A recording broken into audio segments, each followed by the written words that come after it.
পালং শাক শীতকাল জুড়ে আপনারা হয়তো অনেক রকম অনেকভাবে খেয়েছেন, কিন্তু আজকে আমি যেভাবে বানাবো সেটা হয়তো কখনোই খাননি।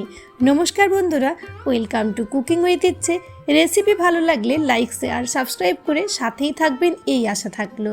চলুন তাহলে রেসিপি বানানো আমরা শুরু করি। রেসিপি বানানোর জন্য লাগবে আজকে মাত্র দুটি উপকরণ।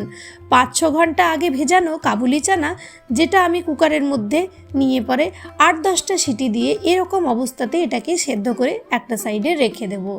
এর পাশাপাশি আমাদের রাখছে পালং শাক, যার ডাঁটাগুলো অলরেডি আমি আলাদা করে দিয়েছি, আর এখন এটাকে জলে ভিজিয়ে রেখেছিলাম যাতে এর মধ্যে ধুলো নোংরা পোকা সব কিছু আলাদা হয়ে যায়।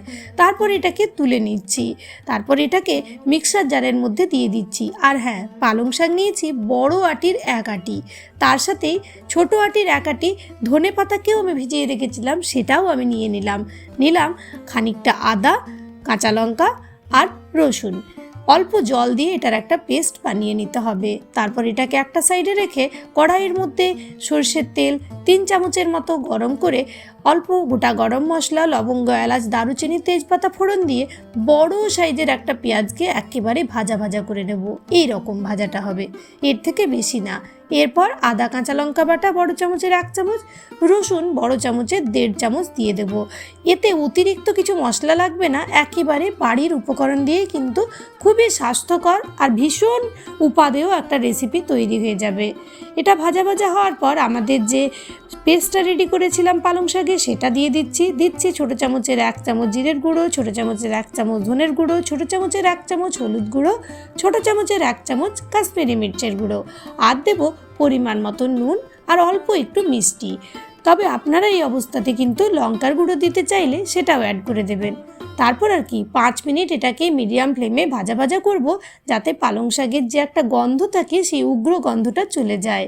তারপর এর মধ্যে আমরা যুক্ত করব কাবুলি চানাটা। এটাকেও 3-4 মিনিট অল্প একটু মিডিয়াম ফ্লেমে রান্না করব, যাতে সমস্ত সুগন্ধ এর মধ্যে ভালো করে ঢুকে যায়। তারপর কাবুলি চানা যেটা সেদ্ধ করেছিলাম সেই জল আমরা দেব। আপনারা চাইলে এই জলটা নাও দিতে পারেন, আর এর সাথে অতিরিক্ত জলও অ্যাড করতে পারেন।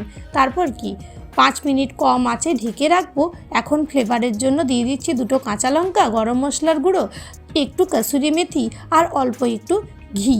তারপর গ্যাসটাকে বন্ধ করে 5 মিনিট এটাকে ঢেকে রাখবো। তারপর গ্যাস থেকে নামিয়ে আমরা দিয়ে দেবো পালং শাকের তিতকুটে ভাব যাওয়ার জন্য অল্প একটু লেবুর রস। কেমন লাগলো রেসিপি অবশ্যই কমেন্টে জানাবেন। ভিডিওটা দেখার জন্য আপনাকে আন্তরিক ধন্যবাদ।